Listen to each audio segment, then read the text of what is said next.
Well, it's kind of interesting because I'm not sure I believe anything that I see on television any longer. I'm just not sure that it's actually factual.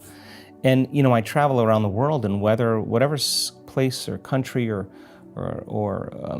city that I'm in, there's a general sense of goodness with people. I think people are wired to care for one another, to take care of one another, to inform one another, to support one another, to heal one another, to give to one another. I think we're wired that way. And I think that if you want to diminish that kind of virtuistic behavior, you create the stress hormones, and you create fear, you create hostility, you create anger, you create pain, you create suffering. And it's those emotions that begin to create separation. Now I don't trust you any longer, because in survival, you have to take care of yourself. And survival becomes very selfish set of chemicals that cause to endorse our ego. So I think that in this current time, we have to be able to rise above those emotional states. And when you do, you're no longer controlled. I think the best way to control people is to control their emotions.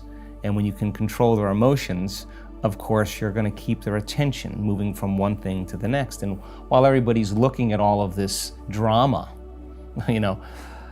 something else is going on over here. And I'm more interested in looking at that. And so I don't really look at journalism the same way. I don't look at the media the same way, because I don't necessarily believe that I'm getting the whole story. So people are angry about that. And I think the anger is good when it's seen as an energy of disturbance, but that should motivate us to act or to do something about it. And it's that whole analogy of the frog in the boiling water. You just get desensitized, you get more desensitized, you get more desensitized, and at what point do you start burning? At what point do you start realizing it's getting a little too hot?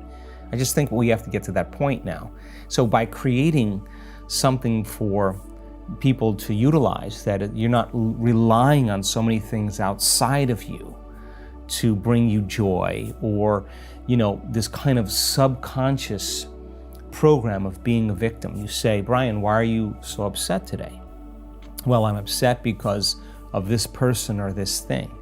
What that really means is that some person or some condition in your environment is controlling the way you're feeling and the way you're thinking.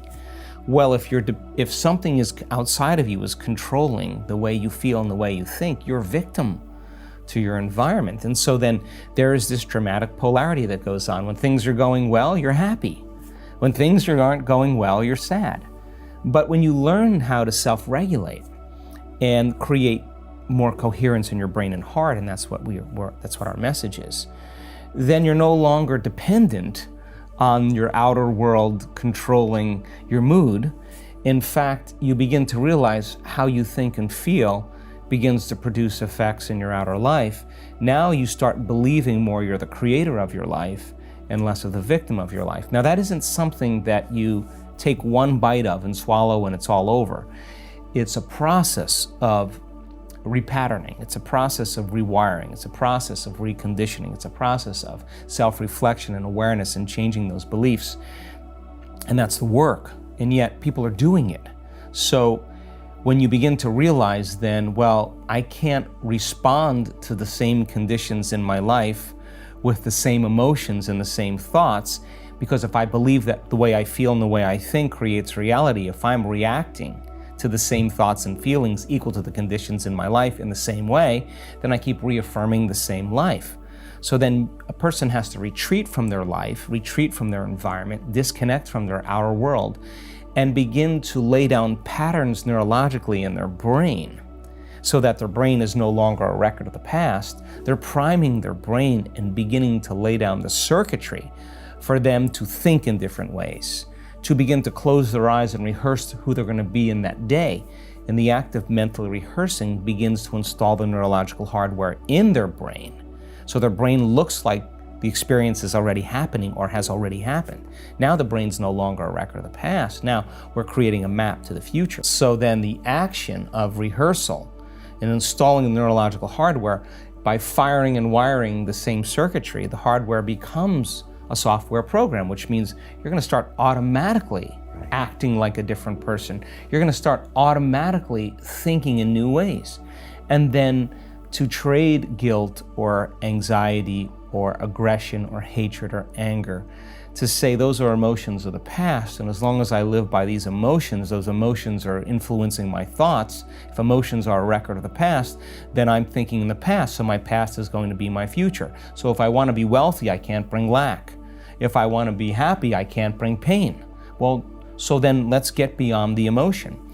So by trading those limited survival emotions and teaching people how to elevate their emotional state, and really measure to tell them you're doing it or you're not doing it.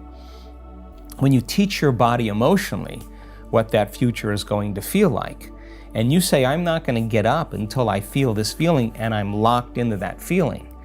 Well, the side effect of that is, let's just say that you can contact the emotions of your future, and you teach your body what it feels like emotionally. The joy, the gratitude, the appreciation, the love for life, the joy for existence, the inspiration. And most people do that in the beginning. They feel kind of funny, like, why am I doing this? Because they've been hypnotized and conditioned to need a reason to feel that. Right. Something outside of them has got to change how they feel inside of them. So they spend their whole life in lack and emptiness waiting for it to happen, but living in lack isn't going to create it. But if you start understanding what you're doing and why you're doing it, and the stronger the emotion you feel, the more you're going to pay attention to the picture in your mind. You begin to remember your future. You are branding that circuitry in your brain, and now you're emotionally conditioning your body into the future. Now, here's the side effect of that.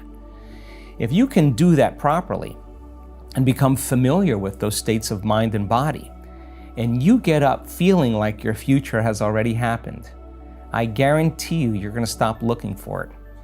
I guarantee you're going to stop analyzing why it hasn't happened. You're going to feel like it has already happened. Now, the work is to be able to maintain that modified state of mind and body your entire day.